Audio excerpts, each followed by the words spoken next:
Mliwahi kukaa kweli kukemea na kulaani kitendo kilichofanywa kwa Kimiti? Kwa sababu kwa heshima ya chombo chenu na sifa za uongozi wenu zinazojulikana nchi nzima, nyinyi ni wasimamizi wa maadili na mna taratibu zenu hata za kupeana adhabu. Jambo ovu limetokea katika eneo lenu, mfugaji mwenzenu halali kaharibiwa mali zake, tena Mmasai mwenzenu, bila kujali anatoka Longido au anatoka wapi. Mliwahi kukaa mkajadili hili tukio la aibu limetokeaje na tunalikomeshaje?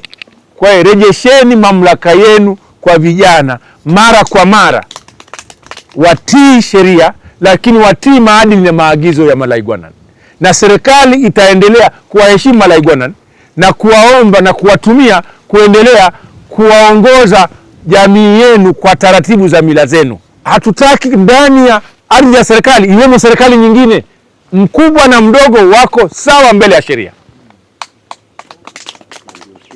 Mimi siwezi kuwa waziri natembea kwenye mashamba ya wawekezaji wakubwa, mang'ombe mazuri wanatoa maziwa, lakini wafugaji wengi ambao ndio wa kwangu wale wadogo wadogo, ng'ombe wao wamekonda na wao wamekonda. Waziri wangu utakosa mashiko kwa sababu wafugaji wengi ni wale wadogo wadogo. Waziri wa Tanzania wa mifugo ni yule ambaye anawahamasisha wakubwa wafanye vizuri na wadogo wanabadilika. Leo hii wawekezaji ambao mko kwenye hivi vitalu vya narco, kama mtu akilima eka 10 tu za Junkao, ana uhakika wa kuweka ng'ombe wa kutosha na ana uhakika wa kutokuwa na hii migogoro ambayo tunaizungumza hapa.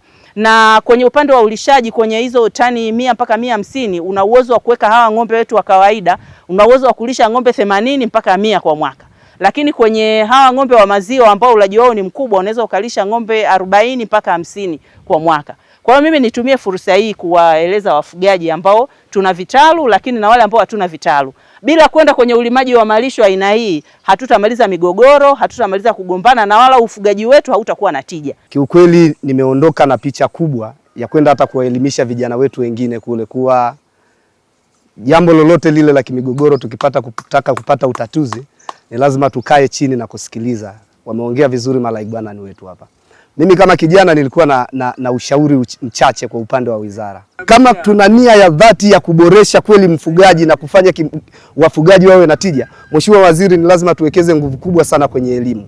Lakini kingine ni lazima hii elimu iende niende na kuelewesha wafugaji wenzetu kuwa uwepo wa hawa wafugaji wakubwa kama wakina Akram ni advantage kubwa kwa sisi wafugaji wadogo kukua, kwa sababu wale jamaa wanafuga mbegu bora sana ambao intani kesho kutwa tukiweza kupata mbegu kama za kwao na malisho yakawa bora, tutatengeneza jamii bora ya kisasa sana, na kufika 2050 tutakuwa tumefikia ile dira ambayo Tanzania tumeiweka. Na sisi kama vijana tutaendelea kuelimishana, tusiendelee kuingiza kwenye vurugu za namna yote ile. Tunashukuru sana kwa kikao cha leo, na hasa kutokana na ahadi ambazo viongozi wa kimila wamezitoa kwamba wataenda kushughulikia ili kusiwe na migogoro kama hii.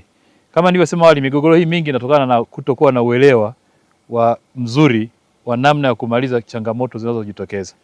Na sisi kwa upande wa serikali ya wilaya pia nitashirikiana na Mheshimiwa Mkuu wa Mkoa katika kuhakikisha yale yote ambayo tumeyapokea toka kwako tunayatekeleza.